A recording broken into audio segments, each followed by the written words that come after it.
Good morning students.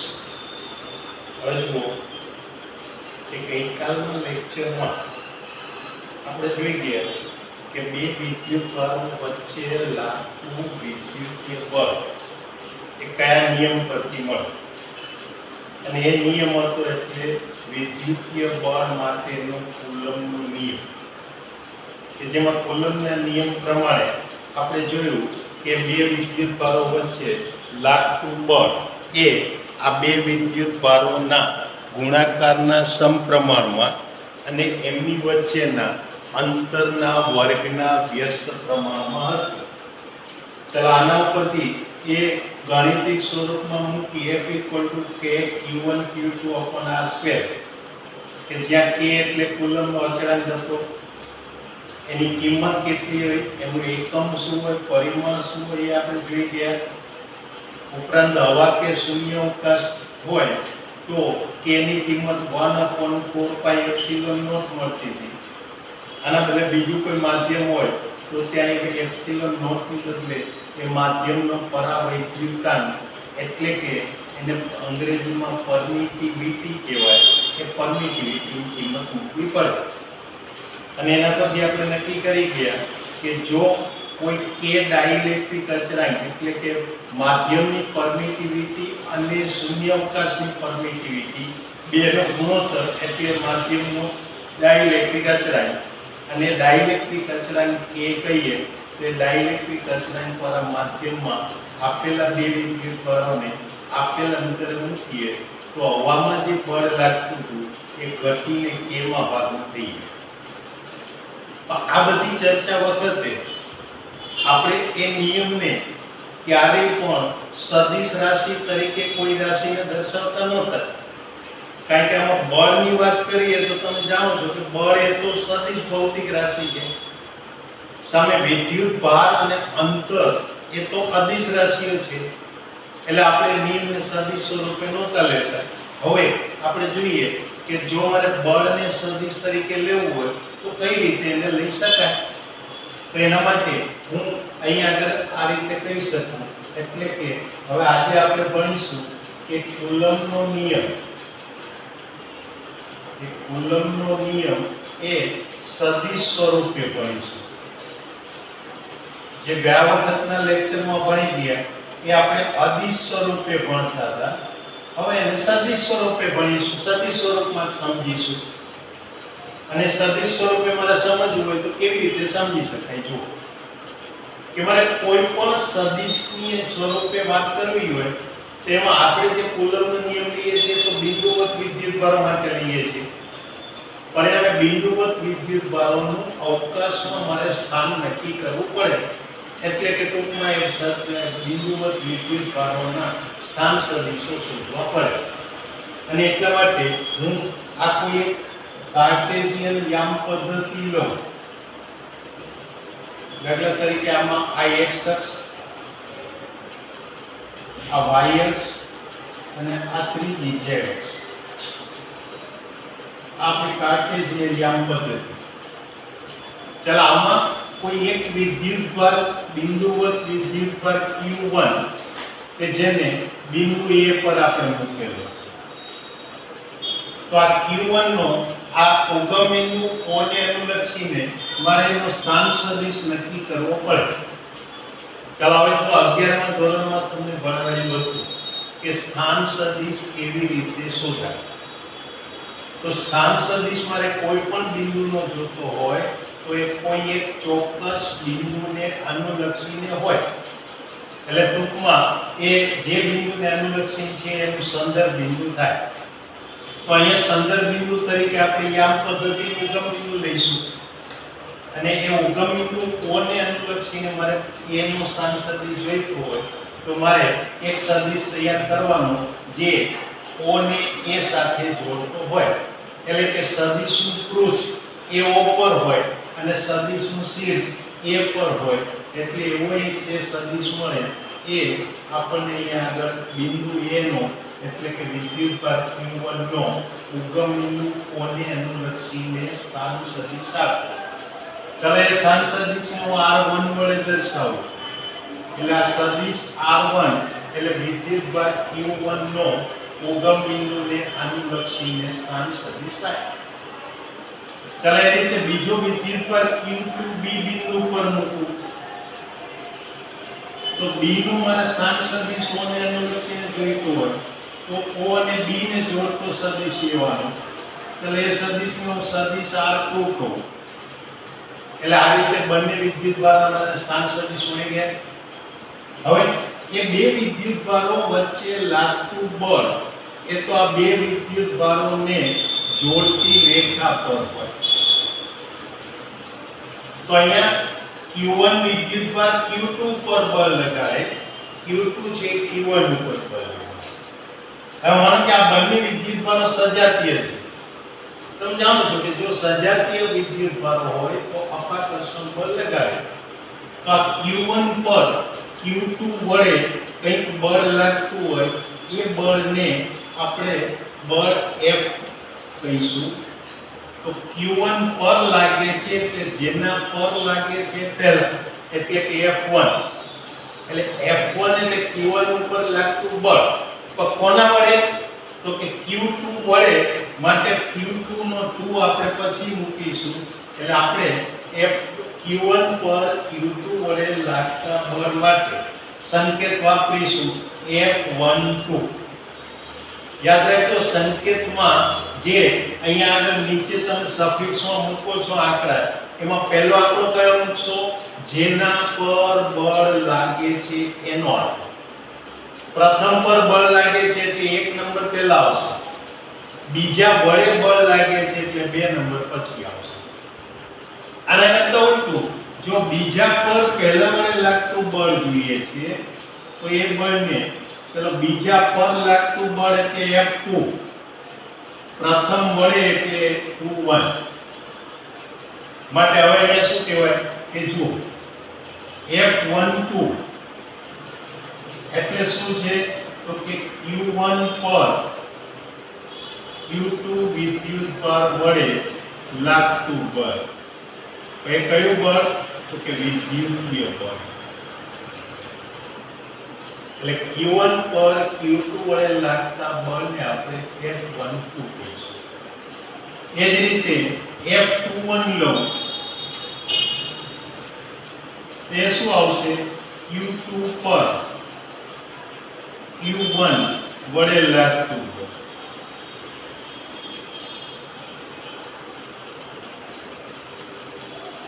હવે મારે વાત કરવાની છે માત્ર પેલા જે અદિશ સ્વરૂપે કુલમ્બનો નિયમ જોતા હતા એના ઉપરથી છે. દાખલા તરીકે અદિશ સ્વરૂપે કુલમ્બના નિયમમાં આપણે શું કહ્યું હતું કે બળ F K Q1 Q2 upon R². બરાબર. બળને સદિશ બનાવો છે એટલે F ને હું સદિશ સ્વરૂપે દર્શાવું. કયું બળ જોઈએ છે? તો કે ધારો કે મારે Q1 પર Q2 વડે લાગતું બળ જોઈએ છે. ચાલો Q1 પર Q2 વડે લાગતા બળને આપણે શું સંકેત આપીશું? F12. એટલે અમારા આ સમીકરણમાં ડાબી બાજુ સદિશ થઈ ગઈ, જમણી બાજુ K એટલે તો કુલમ્બનો અચળાંક અદિશ છે. Q1 અને Q2 વિદ્યુતભારો પણ અદિશ છે. R એટલે બે વચ્ચેનું અંતર એ પણ અદિશ છે. તો અમારે જમણી બાજુને સદિશ બનાવવી હોય તો કેવી રીતે બનાવી શકાય? ચાલો એને મારે સદિશ સ્વરૂપે લખવી હોય તો તમે 11મા ધોરણમાં એક સદિશ જોઈ ગયા કે જેને આપણે કહેતા હતા એકમ સદિશ. અને એકમ સદિશ એટલે એવો સદિશ કે જેની મૂલ્ય હંમેશા 1 એકમ હોય પણ દિશા આપેલા સદિશની દિશામાં હોય. એનો અર્થ એ કે આ જે Q2 થી Q1 સુધીના સ્થાનાંતર દર્શાવતો એક એકમ સદિશ તૈયાર કરો અને એ એકમ સદિશની દિશા કઈ તરફ હશે? બળ F12 ની દિશામાં. એટલે એવો એક એકમ સદિશ લઈશ કે જેને હું R12 વડે દર્શાવું.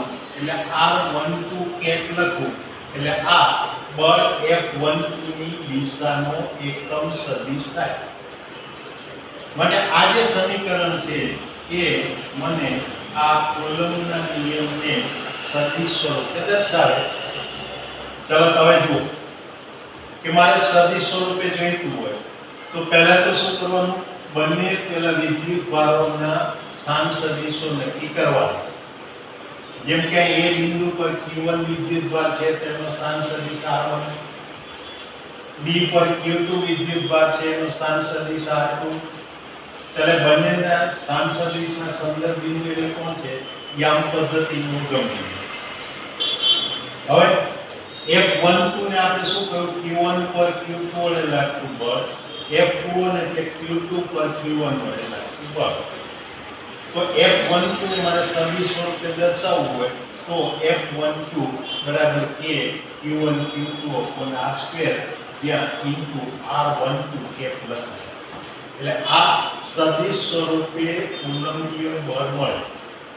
જો આના બદલે મારે q2 પર q1 વડે લાગતું બળ જોઈતું હોય તો q2 પર q1 વડે વિદ્યુતીય બળ કે જેને આપણે શું કહ્યું છે F21, તેના માટે અમારે શું કરવાનું કે q1 q2 તો એ સીધી જ રહ્યા, બે વચ્ચેનું અંતર પણ એટલું જ રહ્યું એટલે r2. માત્ર બદલાશે એના એકમ સદિશની દિશા. જે F12 ની દિશા જે તરફ હતી એના કરતા q2 પર લાગતું q1 વડેનું અપાકર્ષણ બળ એ વિરુદ્ધ દિશામાં આવે. કારણ કે જો એ બંને ઉપર લાગતા બળો પરસ્પર વિરુદ્ધ દિશામાં હોય તો જ એ બે વિદ્યુત ભારો એકબીજાથી દૂર ખસી શકે આપમેળે, અને તો જ એમની વચ્ચેનું બળ એ અપાકર્ષણ બળ કહેવાય. અને માટે F21 લો તો એની દિશાનો એકમ સદિશ એટલે કે r21 કેપ લેવો. એટલે આ જે છે એ આપણને આ બીજા વિદ્યુત ભાર પર પ્રથમ વડે લાગતું બળ આપે. પણ અહીંયા આગળ આપણને ખબર છે કે r12 અને r21 જે બે એકમ સદિશો છે બંનેના મૂલ્ય તો સરખા છે, એટલે બંનેના માનાંક તો સરખા જ છે, એક એકમ, પણ એની દિશાઓ પરસ્પર વિરુદ્ધ છે. એટલે દિશાઓ એકબીજાથી વિરુદ્ધ છે. હવે યાદ કરો 11મા ધોરણમાં કોઈ પણ બે સદિશો કે જેના મૂલ્યો સમાન હોય અને દિશાઓ પરસ્પર વિરુદ્ધ હોય તો એવા સદિશોને આપણે નામ આપતા હતા એકબીજાના વિરોધી સદિશો. અને વિરોધી સદિશો દર્શાવવા માટે આપણે ત્યાં એકની નિશાની ધન કહીએ તો બીજાની ઋણ કહેતા હતા. એટલે કે હું આમ લખી શકું કે r21 કેપ બરાબર -r12 કેપ લખું. એટલે જો એ સ્વરૂપે મારે લખવું હોય તો આ બીજા સમીકરણને હું આ રીતે લખી શકું. એટલે હું આમ પણ લખી શકું કે F21 બરાબર a q1 q2 upon r2 into -r12 cap. એટલે આ કુલમ્બના નિયમને સદિશ સ્વરૂપે કુલમ્બના નિયમને આ સદિશ સ્વરૂપે દર્શાવે. એટલે કુલમ્બના નિયમની સદિશ સ્વરૂપે રજૂઆત થઈ. ચાલો આની અંદર તમે જો આ કુલમ્બના નિયમની કંઈક લાક્ષણિકતા જોશો, તે લાક્ષણિકતાઓ કઈ કઈ મળે. આ નિયમ પરથી જ આપણે એની લાક્ષણિકતાઓ નક્કી કરી શકીએ. તે લાક્ષણિકતાઓ આપણે કઈ કઈ જોઈ શકીએ. તો સૌથી પહેલા તો જુઓ કે આ જે નિયમ છે એ ધન કે ઋણ કોઈ પણ પ્રકારના વિદ્યુતભાર માટે સાચો છે. એટલે કે q1 અને q2 બંને ધન હોય તોય ભલે, બંને ઋણ હોય તોય ભલે, કે એક ધન અને એક ઋણ હોય તો પણ ભલે. પણ હવે અહીંયા શું થશે જુઓ કે q1 અને q2 એ બંને ધન એટલે કે બંને સજાતીય હોય તો આ નિયમમાં q1 પણ ધન છે q2 પણ ધન છે એટલે પ્લસ ઇન્ટુ પ્લસ એટલે પ્લસ જ રહે. બંને ઋણ હોય તો Q1 માઈનસ થાય, Q2 પણ માઈનસ થાય અને માઈનસ ઇન્ટુ માઈનસ એ પણ પ્લસ જ થાય. એટલે આ બંને સજાતીય હોય તો આ બળ F12 એ આપણે ધન ગણાય. આનો અર્થ એવો થયો ને કે જે અપાકર્ષણ બળ છે એ અપાકર્ષણ બળ એ હંમેશા ધન ગણવાનું. પાના બદલે જો એક ધન હોય ને એક ઋણ હોય. Q1 ધન હોય એટલે પ્લસ Q1 મુકાય, Q2 ઋણ હોય એટલે માઈનસ Q2 મુકાય અને પ્લસ ઇન્ટુ માઈનસ લે એટલે માઈનસ થાય અને માઈનસ થાય એટલે બળ ઋણ બળ.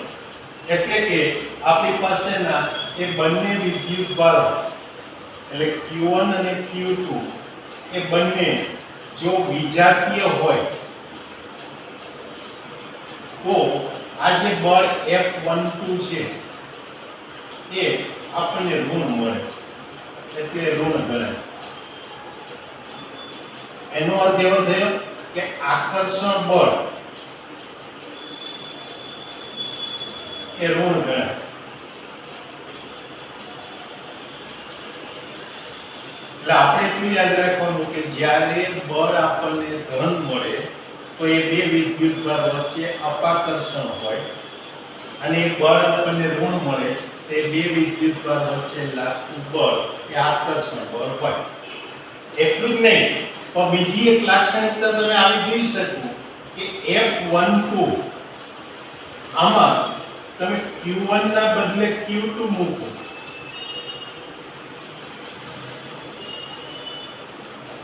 અને Q2 ના બદલે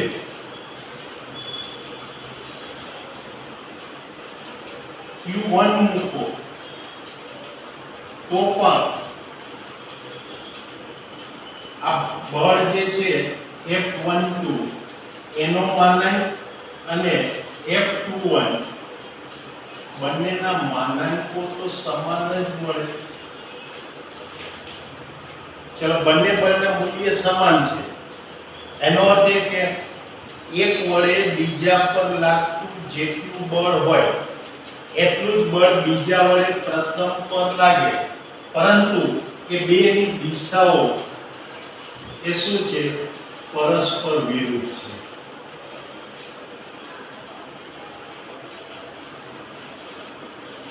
એટલે દિશાઓ એ પરસ્પર વિરુદ્ધ હોય. ચલો બે બળોની વાત કરીએ. બે બળો સમાન મૂલ્યના હોય, પરસ્પર વિરુદ્ધ દિશાના હોય તો એ બળો જે છે એ કયા નિયમનું પાલન કરે એ તમે ક્યાંક 11મા ધોરણમાં જોવાનું રહ્યા છો. યાદ કરો 11મા ધોરણમાં આ બળ માટેના ન્યૂટનના નિયમો હતા અને ન્યૂટનના નિયમોની અંદર એનો ત્રીજો નિયમ આપણે શું કહેતા હતા કે આઘાત અને પ્રત્યાઘાત સમાન મૂલ્યના અને પરસ્પર વિરુદ્ધ દિશાના હોય. એટલે કે એક પદાર્થ જેટલું બળ બીજા પદાર્થ પર લગાડે એટલું જ બળ બીજો પદાર્થ એ પ્રથમ પદાર્થ પર વિરુદ્ધ દિશામાં લગાડે. તો એ ન્યૂટનના ગતિના ત્રીજા નિયમનું અહીંયા પણ પાલન થતું જોવા મળે છે. હવે જો તમને યાદ હોય તો મેં તમને કહ્યું હતું કે આ ન્યૂટન અને આઇન્સ્ટાઈન એ આપણી આ ફિઝિક્સની દુનિયાના ત્રણ જે પેલા મહાન ત્રાસવાદીઓ હતા એમાંના આ બે ત્રાસવાદીઓ તમને ગણાવ્યા હતા.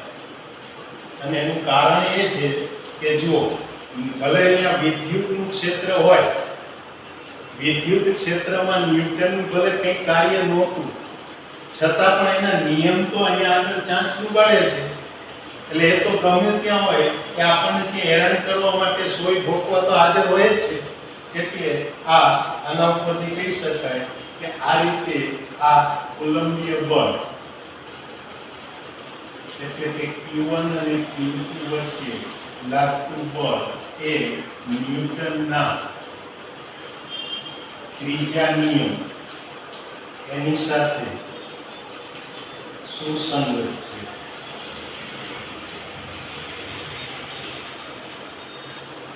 એટલે આ એની બીજી લાક્ષણિકતા મળે. ત્યાર પછી મેં તમને ગઈકાલે પણ કહ્યું હતું કે આ જે વિદ્યુતીય બળ છે એ બે વિદ્યુતભારો કયા માધ્યમમાં મૂકેલા છે એના ઉપર પણ આધાર રાખે. બે વિદ્યુતભારોને જે માધ્યમમાં મૂકેલા હોય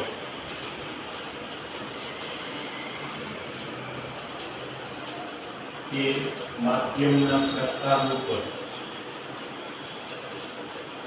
એના ઉપર પણ આધાર રાખે. આવું તો તમને મેં ગઈકાલે પણ સમજાવ્યું હતું. આપણે ત્યાં ઉદાહરણ લઈને પણ સમજતા હતા કે જો કે ડાઇલેક્ટ્રિક અચળાંક વાળો માધ્યમ હોય તો જે આપેલા બે વિદ્યુતભારોને આપેલા અંતરે હવામાં મૂકતા જે બળ લાગતું હતું એના કરતાં કે ડાઇલેક્ટ્રિક અચળાંક વાળા માધ્યમમાં એ જે બળ છે એ કેમાં ભાગનું થઈ જાય. તો આ થઈ ન્યૂટન કુલમ્બના નિયમ વિશેની વાત. ગઈકાલે આપણે અદિશ સ્વરૂપે ભણ્યા હતા, આજે સદિશ સ્વરૂપે ભણ્યા.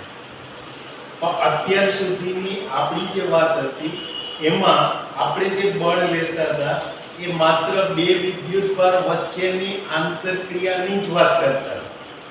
એટલે એક વિદ્યુતભાર બીજા પર બળ લગાડે, બીજો પહેલા પર. આમાં વચ્ચે ત્રીજા કોઈ વિદ્યુતભારની હાજરીની વાત કરતા નહોતા. વ્યવહારમાં એવું જરૂરી નથી કે દરેક જગ્યાએ માત્ર બે જ વિદ્યુતભારો હાજર હોય અને એની વચ્ચે જ બળ લાગતું હોય.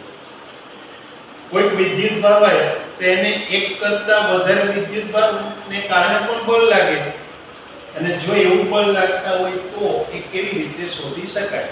તો જોઈએ કે એક કરતા વધારે વિદ્યુતભાર વડે લાગતું બળ, એક કરતા વધુ વિદ્યુતભારો વડે લાગતું વિદ્યુતીય બળ છે.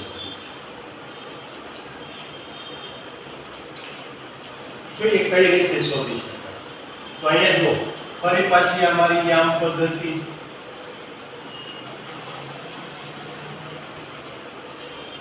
વાયમ, એક્સયામ, ઝેડયામ.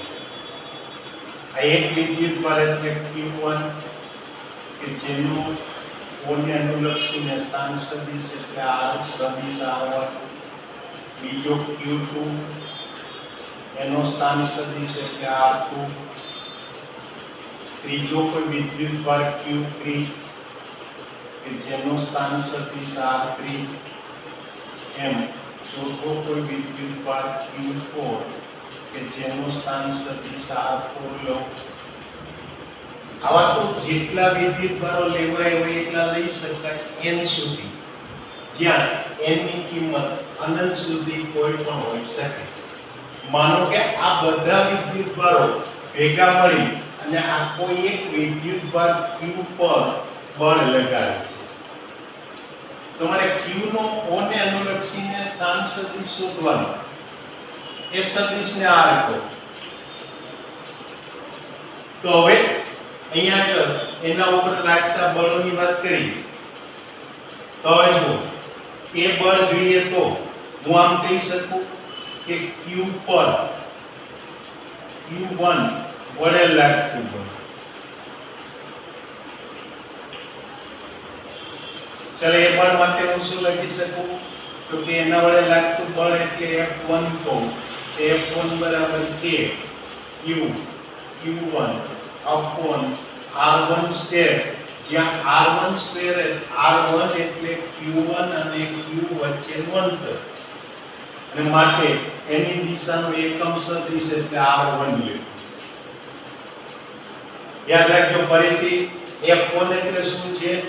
તો કે Q1 વડે Q પર લાગતું વિદ્યુતીય બળ. એમાં R1 સ્ક્વેર શું છે? તો કે F પેલા Q અને Q1 વચ્ચેનું અંતર, અને R1 કેપ એટલે શું છે? તો કે Q બળની દિશામાં F1 ની દિશાનો એકમ સદિશ. ચલો આ પ્રમાણે જો Q પર Q2 વડે લાગતું બળ જોઈતું હોય તો એને F2 કહું તો હું શું લખી શકું કે Q Q2 upon R2 square into R2 cube. એટલે આવા તો એક પછી એક ઘણા બધા બળ લઈ શકાય અને જો n વિદ્યુત ભારો લીધા હોય તો Q પર આવા Qn વડે લાગતું બળ એટલે Fn કહેવાય અને એ K Q Q2 upon Rn square into Rn છે. હવે બળ એ સદિશ રાશિ છે અને આ એક કરતા વધારે સદિશો હોય તો એ બધાનું મારે પરિણામી જોઈતું હોય તો સદિશોના સરવાળાની રીતે શોધી શકાય. માટે કહી શકાય કે Q1 પર લાગતું કુલ બળ Q પર લાગતું કુલ વિદ્યુતીય બળ જો એનો F કહું તે શોધવા માટે મારે શું કરવાનું આ દરેક બળોનો સદિશ સરવાળો એટલે કે F1 plus F2 plus Fn.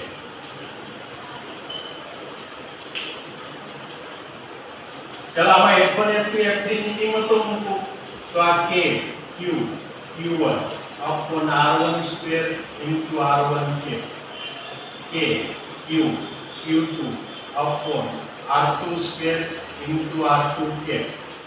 આવી રીતે n વિદ્યુત ભાર સુધી લઈ જાઓ તો K Q Qn upon Rn square into Rn cube. चलो આમાંથી K Q એ તો મને કોમન મળે એટલે K Q ની કિંમત કોમન લઈ લો તો હવે કૌંસમાં શું રહેશે Q1 R1 cube upon R1 square અહીંયા Q2 R2 cube upon R2 square એ રીતે અહીંયા Qn Rn cube upon Rn square. હવે જો કે આ બધો જે સરવાળો છે એને તો તમે ગણિતની ભાષામાં કયા સંકેત વડે દર્શાવતા હતા સિગ્મા વડે એટલે ત્યાં તમે આવું લખી શકતા હતા કે KQ into સિગ્મા કોનો સરવાળો છે કયા પદનો તો કે એક તો Q એટલે QI RI કે upon RI square કે જ્યાં I ચલે છે 1 to n એટલે આ આપણને પરિણામી બળ આપે. ચલો આ Q પર લાગતા કુલ બળ માટેનું સૂત્ર મળે. ચલો આ સૂત્ર ઉપરથી હું શું કહી શકું કે કોઈ પણ વિદ્યુત ભાર પર એક કરતા વધારે વિદ્યુત ભારો વડે જ્યારે બળો લાગતા હોય તો એ પરિણામી બળ એ દરેક વડે લાગતા વ્યક્તિગત બળોના સદિશ સરવાળા જેટલું હોય. એટલે કે આ પરિણામી બળ આ રીતે શોધી શકાય અને એ સદિશ સરવાળો કરું એટલે આને કહેવાય આ વિદ્યુતીય બળો માટેના સંપાતીકરણનો સિદ્ધાંત.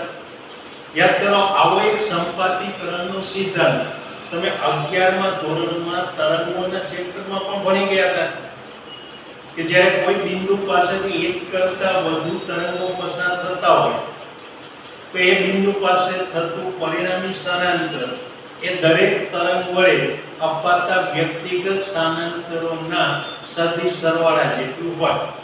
તો એ જ વસ્તુ અહીંયા લાગુ પડી એટલે આ વિદ્યુતીય બળ માટેનો સંપાતીકરણનો સિદ્ધાંત કહેવાય. અને એમાં શું કહી શકાય કે કોઈ પણ વિદ્યુત ભાર પર એક કરતા વધુ વિદ્યુત ભારો વડે બળ લાગતા હોય તો એનું પરિણામી બળ એ દરેક વિદ્યુત ભાર વડે વ્યક્તિગત રીતે લાગતા વિદ્યુતીય બળોના સદિશ સરવાળા જેટલું હોય. આ વિદ્યુતીય બળ માટેનો સંપાતીકરણનો સિદ્ધાંત મળે. તો આ થયું કુલમ્બનો નિયમ બે વિદ્યુત ભાર વચ્ચે લાગતા બળ અને એ જ નિયમ પરથી એ બે કરતા વધુ વિદ્યુત ભારો વચ્ચે લાગતા બળો શોધવાની રીત થઈ. હવે આપણે જોઈશું કે વિદ્યુત ક્ષેત્ર કોને કહેવાય એ આવતી વખતના લેક્ચરમાં જોઈશું. ત્યાં સુધીમાં તમે આ બે નિયમો અને આટલી માહિતીઓ તૈયાર કરીને રાખી મૂકજો. આવજો. Good bye.